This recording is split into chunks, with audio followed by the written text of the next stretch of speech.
Hello అండి. ఈరోజు chicken gravy curry pulao అయితే చేస్తున్నాను. ముందుగా చికెన్ని శుభ్రంగా కడిగి అందులో పసుపు, ఉప్పు, కారం మొత్తం కలిపి పక్కన పెట్టుకోవాలి. అలాగే వెల్లుల్లి పేస్ట్ కూడా దంచి పక్కన పెట్టుకోవాలి. చికెన్ కర్రీలోకి కావాల్సినవి 2 ఆనియన్స్, ఒక బంగాళదుంప, 3 టమాటో, 3 పచ్చిమిరపకాయలు, అల్లం వెల్లుల్లి పేస్ట్, కొత్తిమీర ఇవన్నీ మొత్తం కట్ చేసుకోవాలి. కట్ చేసుకొని పక్కన పెట్టుకోవాలి. బంగాళదుంప ఎందుకు వేస్తున్నానంటే బంగాళదుంప, ఆనియన్, టమాటా ఉంటే చికెన్ గ్రేవీ అయితే బాగా వస్తుంది. స్టవ్ ఆన్ చేసి ఒక కళాయి పెట్టుకొని అందులో ఆయిల్ అయితే వేయాలి. ఆయిల్ వేసిన తర్వాత జీలకర్ర యాడ్ చేయాలి. తర్వాత ఆనియన్స్, పచ్చిమిర్చి కూడా వేసేసి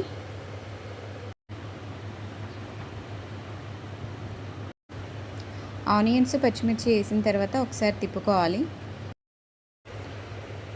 అందులో కొంచెం అల్లం వెల్లుల్లి పేస్ట్ వేసుకొని అలాగే కొంచెం చిటికెడు పసుపు వేసుకొని మొత్తం కలిసేలాగా ఒకసారి తిప్పుకోవాలి.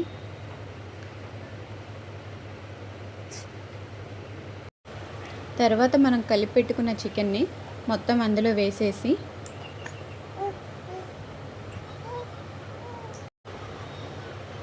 ఒకసారి మొత్తం తిప్పుకోవాలి. మొత్తం కలిసేలా తిప్పుకోవాలి. మొత్తం కలిసేలా తిప్పుకున్న తర్వాత మూత పెట్టేసేయాలి.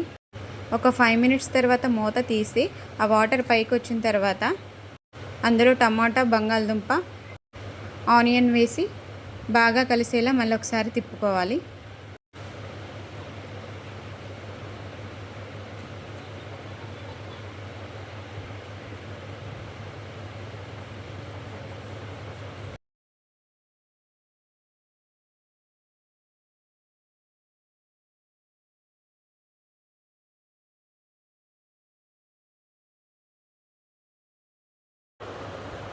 తర్వాత వెంటనే మూత పెట్టేసి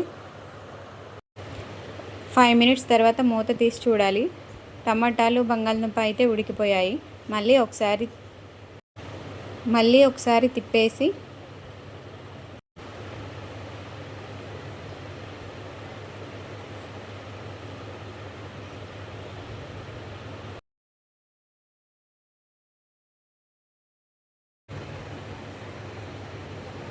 కాసేపు బాగా ఉడకనివ్వాలి. ఉడికిన తర్వాత లైట్గా కొంచెం కారం వేసుకోవాలి. కారం కొంచెమే వేసుకోవాలి, ఎందుకంటే నేను స్టార్టింగ్ కలిపేసేటప్పుడు కొంచెం కారం వేసాను, అలాగే మిర్చి కూడా ఎక్కువ వేసాను అనమాట. అందుకే కొంచెం లైట్గా వేసేసాను. ఫైనల్గా కారం వచ్చేసి కారం కొంతమంది ఎక్కువ తినేవాళ్ళు ఉంటారు, కొంతమంది తక్కువ తినేవాళ్ళు ఉంటారు. మేమైతే చాలా తక్కువగా తింటాము, అందుకే నేను కారం అయితే తక్కువ వేసాను అనమాట. ఎక్కువ తినేవాళ్ళు అయితే ఎక్కువ వేసేసుకోవాలి. చికెను, టమాటా ముక్కలు అన్నీ అయితే బాగా ఉడికిపోయాయి. సో ఫైనల్గా అందులో మనం లైట్గా కట్ చేసి పెట్టుకున్న కొత్తిమీర కొంచెం వేసుకోవాలి.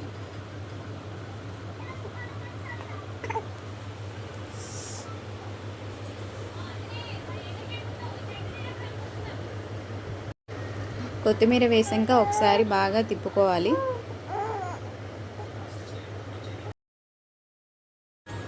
బాగా తిప్పిన తర్వాత వెంటనే మూత పెట్టేసి ఒక 2 మినిట్స్ తర్వాత మూత తీసి చూస్తే వేడి చికెన్ గ్రేవీ కర్రీ అయితే రెడీ అయిపోయిందండి.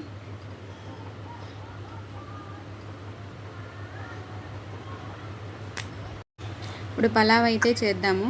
ముందుగా స్టవ్ మీద ఒక గిన్నె పెట్టుకొని అందులో ఆనియన్స్, పచ్చిమిర్చి,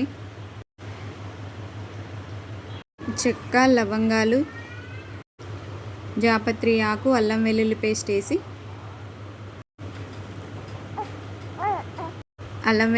వేసి బాగా తిప్పుకోవాలి. కొంచెం మగ్గిపోయిన తర్వాత అందులో టమాటా, బంగాళదుంప, కొత్తిమీర వేసేసి మళ్ళీ ఒకసారి కలయి తిప్పుకోవాలి.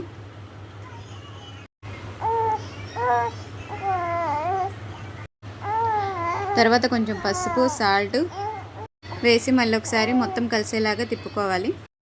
తర్వాత కడిగి నానబెట్టుకున్న బియ్యాన్ని తాలింపులో వేసేసి బాగా కలిసేలాగా తిప్పుకోవాలి. ఆ ఫ్లేవర్ అంతా రైస్కి పట్టేలాగా తిప్పుకొని 2 మినిట్స్ ఉడికించి తర్వాత వాటర్ అయితే పోసుకోవాలి. వాటర్ పోసుకున్నాక ఒకసారి మొత్తం తిప్పేసి మూత పెట్టుకోవాలి. ఒకసారి చికెన్ కర్రీ చూద్దాం. చికెన్ కర్రీ అయితే రెడీ అయిపోయింది. వేడి వేడి చికెన్ గ్రేవీ కర్రీ అయితే రెడీ అయిపోయిందండి.